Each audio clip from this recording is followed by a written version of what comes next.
We were joined on the Sport for Business Daily today by John Morgan, calling in from Swansea in South Wales. John is the chair of Cara, the organisation for persons with a disability, and particularly how they relate to sport in Ireland today. Our conversation was wide-ranging about the work that has been done in order to make sport much more inclusive, and rolling on to this coming weekend when the live cast of Cara will come from the studios of RTE and look at where we're at in 2021 and where we can get to in future years. If you think about, what should be the expectation and the demands of disabled people today, and particularly children who may have an impairment, I think that today, when kids grow up, they want to play with their friends. And, friends don't live in these closed communities. Friends live in mainstream society.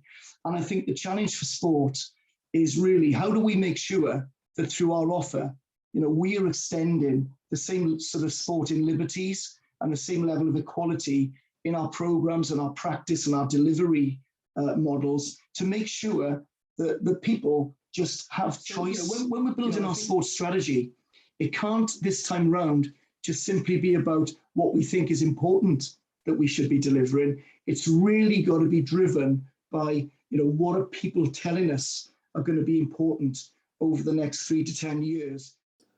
So let's sit back now and take the time to listen to a man who has vast experience in this area and figure out whether our organisations are inclusive as they really should be.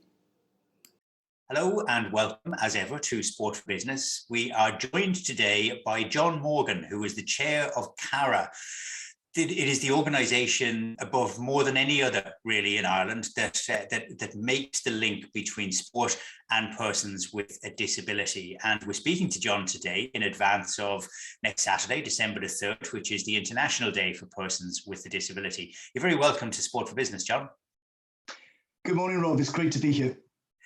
Tell me a little about how this day of persons with a disability, how important is that in relation to advocacy and policy and everything else that we need to do in order to make society more welcoming for people who are different to us? And where does sport fit into that?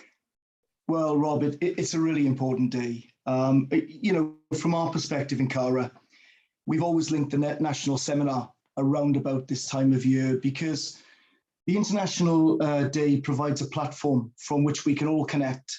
We can all exchange stories, good practice, learning. And for me, it goes to the heart of our vision, which is to drive sport and physical activity as an inclusive opportunity to the heart of the nation.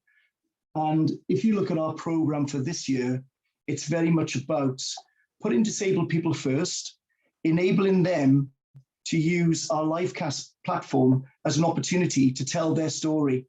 And, what have been the processes that allowed them to engage in sport and activity?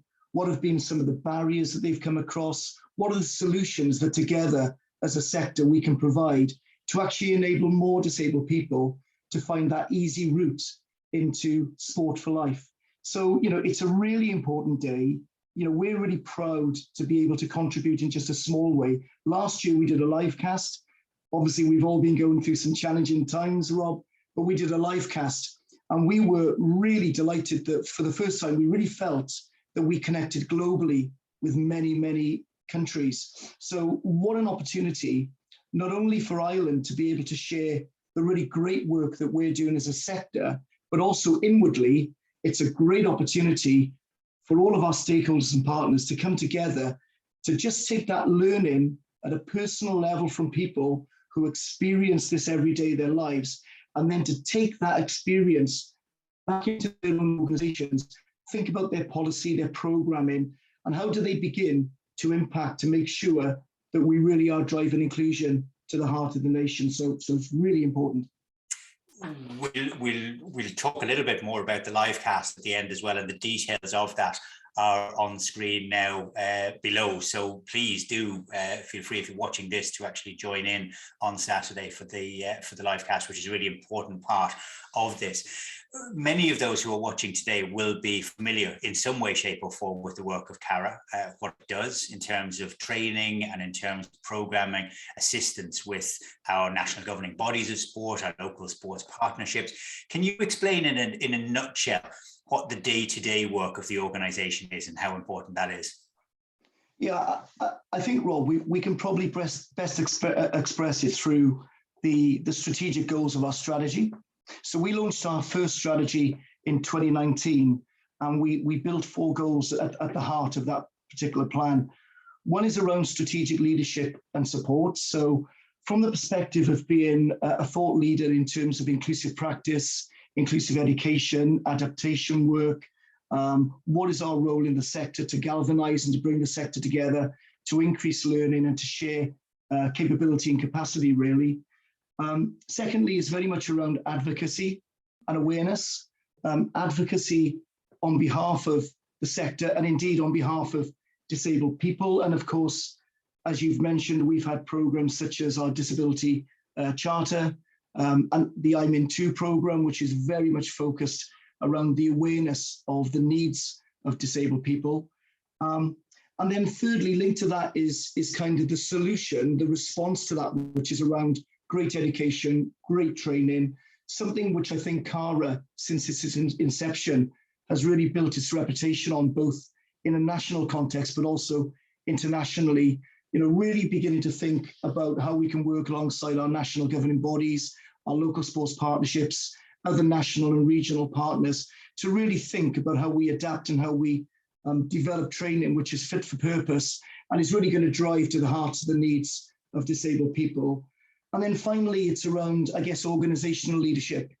Looking inward in Cara, looking at what great governance means to us, how do we want to structure the organisation, ethically, how do we take our programmes forward? I've always, Rob, been a really staunch supporter of good governance. I've always had the view that if an organisation's got great governance, then the programmes will flow that much more easily. So, governance is really the 4th tier of our organisation. And it's something that we've really accelerated over the last 3 years of the organisation, probably since I've been in the chair, but it's a great passion of mine.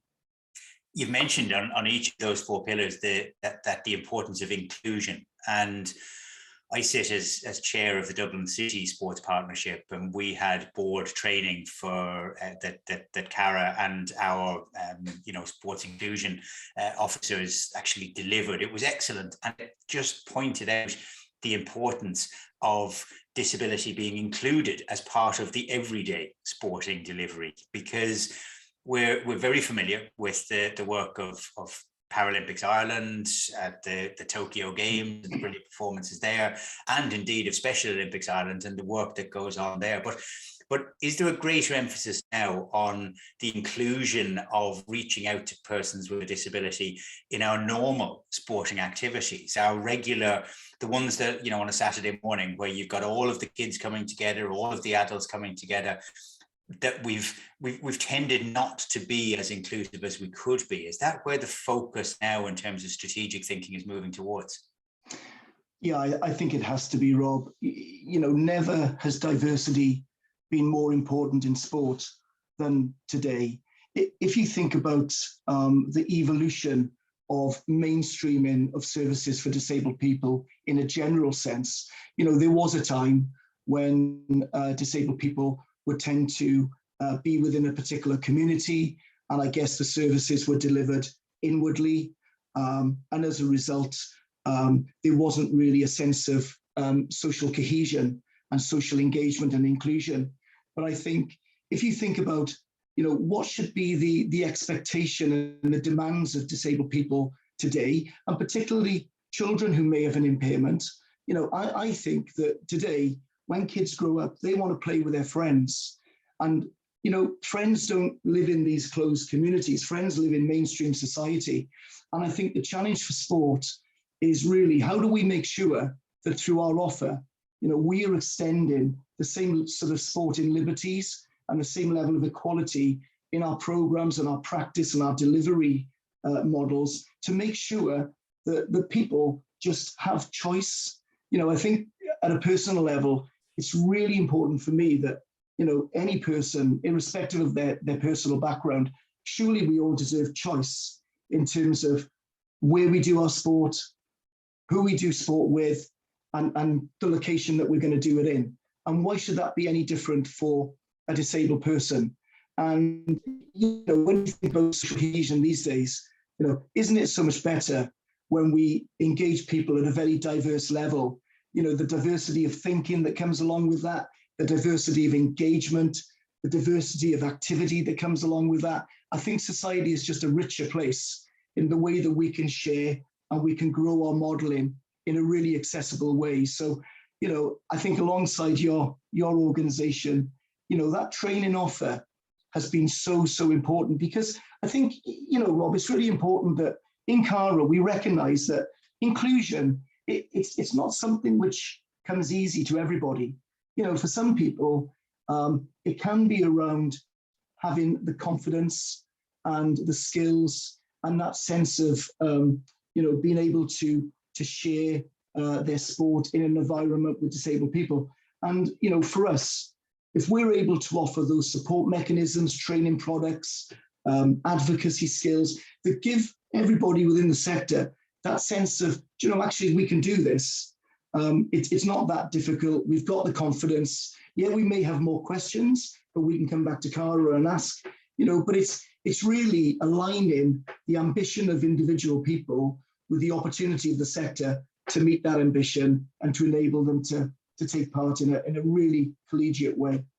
It does. It looks much more difficult before you've actually gone down that path than it looks when you're looking back. And the importance of the inclusion side of it, which is a word that can be bandied around, with a little bit of abandon, is that it is being delivered at the point where people's lives are happening. I've seen it firsthand. With my local GA club, we run an all-stars program where we've got young kids going down and coaching, kids who have got Down syndrome, who have got other, sort of areas where they are seen as being different, but the kids don't see them as being different. They just see them as being kids. And I think getting that across to people who have become a little bit harder in their ways and their preconceptions is really important. Where does Cara sit now in relation to the move of that? So an awful lot of really good work has been done through those early strategic planning sessions and the first strategic plan that was put in place. You're on the cusp of another one now. Where is that going to bring us over the next sort of 3 years and beyond? So I would say, Rob, that the really big shift for our next strategic plan is the way in which we're going to engage disabled people to make sure that their voice is at the core of whatever it is we're going to build over the next 3 to 4 years. We've just appointed for the first time an insights officer, and that person is really going to be leading in a very connected way, both sessions, forums, with a whole range of disabled people from a range of backgrounds and age groups, to make sure that we absolutely understand what their needs are, what the challenges are, the barriers, and what some of the solutions could be within our strategic plan moving forward. But also that insight piece is far wider, Rob. We will be connecting with different parts of government. So not just connecting with our partners in Sport Island, because we will take a huge amount of learning and make sure that we're aligning with the National Plan for Sport and their own strategic plan, but being very much aware of what is the expectation of education, what is the expectation of health, where does social care provision sit into physical activity for people with learning disability? What about those national disability organisations who may not be active within sport and physical activity, but have got incredible insight into the needs and wants and desires of disabled people? And actually, those insights will make us think about how sport needs to respond. For example, one thing that COVID has done for all of us is make us enter a world of digital connectivity and online training programs and online activity programs. If we just stop and think, are we sure that everybody in Ireland actually has access to digitalization? What does digital poverty look like? What does digital poverty look like for some people with disability, either in terms of access to resource, or possibly access to how to connect online and get the benefit. So, when we're building our sports strategy, it can't this time round just simply be about what we think is important that we should be delivering. It's really got to be driven by, what are people telling us are going to be important over the next 3 to 10 years, and how do we respond to that? And how are we aware of these wider societal shifts that are going to impact on disabled people? And how do we then factor that into our strategic plan? But above all else, Rob, what I would say is, an organization like Cara, we can't deliver inclusion moving forward. We can be a champion for inclusion, we can be a galvanizer, but we really need to have a plan that connects with the wider sporting sector, because they will always be our primary delivery agents, our partners in the HSE, our partners in other disability settings, care settings. They're the ones on the ground that are going to hopefully take the learning from our strategy and then work with us in a really collegiate way to then deliver activity right to the coalface. So it's going to be a slightly different process. It's going to be an extended period in building this strategy. A lot more insight's going to go into it. But I'm going to be confident that when we, in 2022, launch the new plan, I think it'll be really purpose-driven and really led by the voices of disabled people. I'm looking forward to that already, that sense of collaborative buying in of all the different organizations that are out there on the front line of delivering the services. It's so hugely important, and making it feel as though it's an easier job to do than it might look is hugely important. You mentioned COVID there. The last couple of years, hopefully we're coming towards the end of it. A few little bumps in the road to get over in the meantime, I fear. But has that heightened awareness of all of the things that we need to be aware of? Because at-risk categories have come back to the fore as well in terms of things. The Special Olympics clubs were unable to get back at quite the same speed as some of the other sporting organizations out there. Have we learned lessons over the last couple of years that will make us stronger in terms of meeting the day-to-day obligations we have as people? A wise person once said, Rob, never waste a good crisis. And I guess we've been through a bit of a crisis, but what it has done, it's enabled the sector, I hope, to step back and to spend a little bit of time thinking about, what could the future be given the learnings from COVID. So some of the key learnings for me is, when you think about the disability population, it is accepted that as a population, it has taken a lot longer for that population to come back, to feel safe, to feel secure, and to start to re-engage and to enjoy that activity. And I think it's also true, Rob, that probably there are some parts of that community that is still not fully back as yet. So I think in the way in which, our services are being delivered, we do need to take account of, are there any additional measures or additional thinking that we need to bring to bear to ensure that our sessions are safe, and that our primary users and some of the support networks around those individuals, they really feel that it's something that they can re-engage with. So a little bit of time to just stop and think. And I know that Cara has been doing a lot of work in that space with our partners. I think the other thing that we would recognize is that, coming through a global pandemic, we did have to move to a more agile setting. And like many organizations, we were able to put our training online. And, it is true that through the course of the past 18 months or so, we have seen a spike in the number of organizations that have actually attended our training. Now for me, Rob, I think what that says is there is probably a market that has opened up as a result of COVID, whereby we can use different forms of connectivity in order to make training more accessible, to make it easy for people to attend from the comfort of their own homes, to maybe access training which has been digitally recorded, and then people can learn training in their own time, at a pace which suits them. But I also think, Rob, we're human beings, and I'd like to think that we all still need that human contact and that human touch. And, I'd like to think that going forward, there will still be blended opportunities. So for those people who'd like to, access learning and resource online, that provision can be made. But for other people, the opportunity to have face-to-face training, to connect with other people, to share in those rich experiences of how they deliver and what learning they've taken from it.